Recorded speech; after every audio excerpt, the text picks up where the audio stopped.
নমস্কার বন্ধুরা, আজ শেয়ার করব চিচিঙ্গার একটি দুর্দান্ত স্বাদের রেসিপি। চিচিঙ্গা খেতে কার ভালো লাগে না, কমেন্টে লিখে জানান। আজকের রেসিপি শুধুমাত্র তাদের জন্য।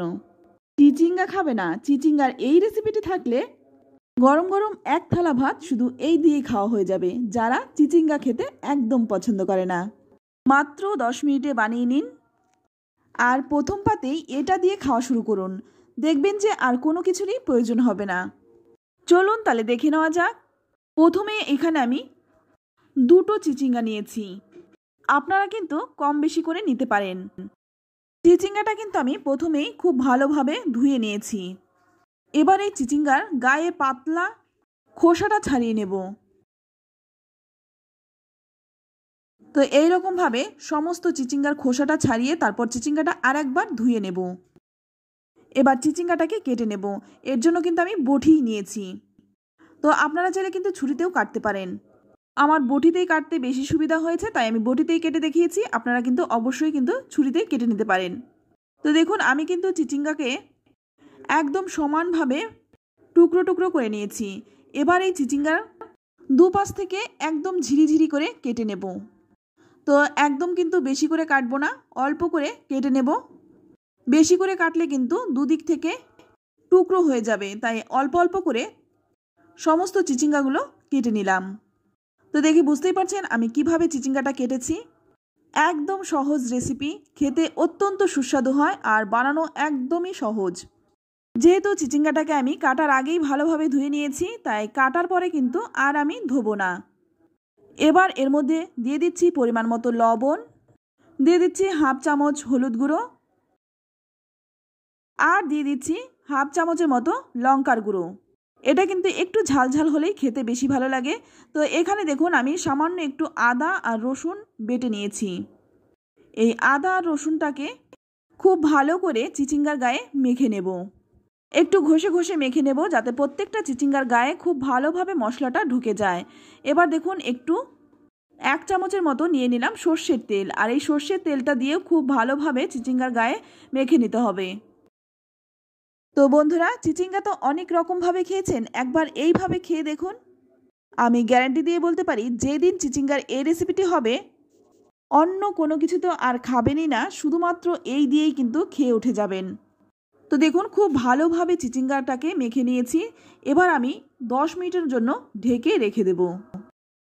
তো এটা রেস্টে থাক। ততক্ষণে এখানে দেখুন নিয়েছি 1 চামচ সর্ষে। এখানে আমি 1 চামচ কালো সর্ষে নিয়েছি, আপনারা কিন্তু সাদা কালো দুটোই মিশিয়ে নিতে পারেন। এবার দুটো কাঁচা লঙ্কা আর সামান্য একটু লবণ দিয়ে এটা বেটে নেব। অপরদিকে কড়াই গরম করে নিয়ে এর মধ্যে দিয়ে দিচ্ছি 2 চামচ সর্ষের তেল। তেলটাকে খুব ভালো করে গরম করে নিয়ে তারপর কড়াইয়ের গায়ে লাগিয়ে নেব। আর এইদিকে দেখুন যে চিচিঙ্গাটা আমি মেখে রেখেছিলাম সেটা কিন্তু একদম নরম হয়ে গেছে। যেহেতু লবণ দিয়ে মশলা দিয়ে মেখে রেখেছিলাম, তাই চিচিঙ্গাটা খুব নরম হয়ে গেছে। আর মশলাগুলোও কিন্তু খুব ভালো করে চিচিঙ্গার মধ্যে ঢুকে গেছে। আর এবার দেখুন যে সর্ষেটা আমি বেটে রেখেছিলাম সেই সর্ষেটুকু নিয়ে নিয়েছি। সর্ষেটা এবার খুব ভালো করে চিচিঙ্গার মধ্যে মেখে নেব। আমি কিন্তু চিচিঙ্গাটা 10 মিনিট মেখে রাখার পরে সর্ষেটা মেখে নিয়েছি। যখন আমি চিচিঙ্গাটা ভাজবো তার আগেই আমি সর্ষেটাকে খুব ভালো করে মেখে নিয়েছি। এবার গরম তেলের মধ্যে একে একে মেখে রাখা চিচিঙ্গাগুলো দিয়ে দিচ্ছি।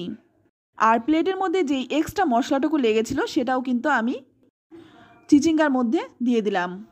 আর চিচিঙ্গাটা ভাজার সময় অবশ্যই কিন্তু গ্যাসের আঁচটা লো টু মিডিয়ামে রেখে ভাজবেন। তো চিচিঙ্গাটা দিয়ে তারপর একটা ঢাকা দিয়ে রেখে দেব 2 মিনিট। তো 2 মিনিট পর ঢাকনাটা খুলে নিলাম। এবার একটু উল্টে দেব। আর অবশ্যই কিন্তু আঁচটা কমিয়ে রান্নাটা করবেন, এতে করে মশলাটা পুড়ে যাবে না, অথচ চিচিঙ্গাটা কিন্তু খুব সুন্দরভাবে নরম হয়ে যাবে। আর একটু খুন্তি দিয়ে চেপে চেপে দেবেন, এতে করে চিচিঙ্গার মধ্যে যে জলটুকু থাকবে সেটাও কিন্তু বেরিয়ে শুকনো হয়ে যাবে। তারপর আবারও ঢাকা দিয়ে রাখবো 2 মিনিটের মতো। এইরকমভাবে ঢেকে ঢেকে চিচিঙ্গাটাকে খুব সুন্দরভাবে ভেজে নিতে হবে। তো দেখুন চিচিঙ্গাটা কিন্তু একদম নরম হয়ে গেছে, আর ভাজার যে কালারটা হয় সেই কালারটাও কিন্তু চলে এসছে। তো একটু উল্টে পাল্টে নেড়েচেড়ে দিয়ে তারপর এখানে আমি একটা বড় সাইজের কুচনো পেঁয়াজ ওপর দিয়ে দেব। তো এখানে কিন্তু আমি একটা বড় সাইজের পেঁয়াজকে কুচি করে তারপরে দিয়েছি। আর পেঁয়াজটা কিন্তু আগে দেবেন না। চিচিঙ্গাটা যখন একদম ভাজা হয়ে যাবে তখন ওপর থেকে একটু পেঁয়াজটা দিয়ে দেবেন। এতে করে পেঁয়াজের কাঁচা গন্ধটা চলে যাবে, অথচ পেঁয়াজটা হালকা ভাজা হবে।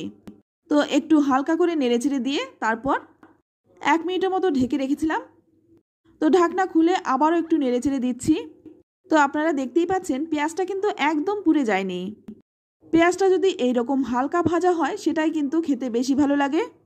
এবার নামানোর আগে ওপর থেকে দিয়ে দেব কিছুটা কুচনো ধনেপাতা। ধনেপাতাটা দিয়েও আবারও একটু নেড়েচেড়ে মিশিয়ে নিচ্ছি, যাতে ধনেপাতার গন্ধটা চিচিঙ্গার গায়ে খুব ভালোভাবে মিশে যায়।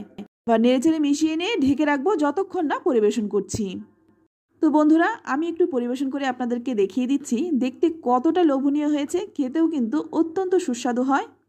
তো এটা আমার মুখের কথাই নয়, আপনারা একবার বানিয়ে দেখুন, তারপর খেয়ে আমাকে কমেন্টে লিখে জানান খেয়ে আপনাদের কেমন লাগলো। কথা দিচ্ছি, চিচিঙ্গা যারা খেতে একদম পছন্দ করে না, চিচিঙ্গা দেখলেই নাক সিটকে ওঠে, তাদেরকে একবার এইভাবে বানিয়ে দিন, তারাও কিন্তু আঙুল চেটে খাবে। তো বন্ধুরা, রেসিপিটি কেমন লাগলো অবশ্যই কমেন্টে জানাবেন। ভালো লাগলে লাইক, কমেন্ট, শেয়ার করবেন। আর আপনি যদি আমার চ্যানেলে নতুন হয়ে থাকেন, চ্যানেলটা সাবস্ক্রাইব করে নেওয়ার অনুরোধ রইল। আজ এই পর্যন্তই। সকলেই ভালো থাকবেন। ধন্যবাদ।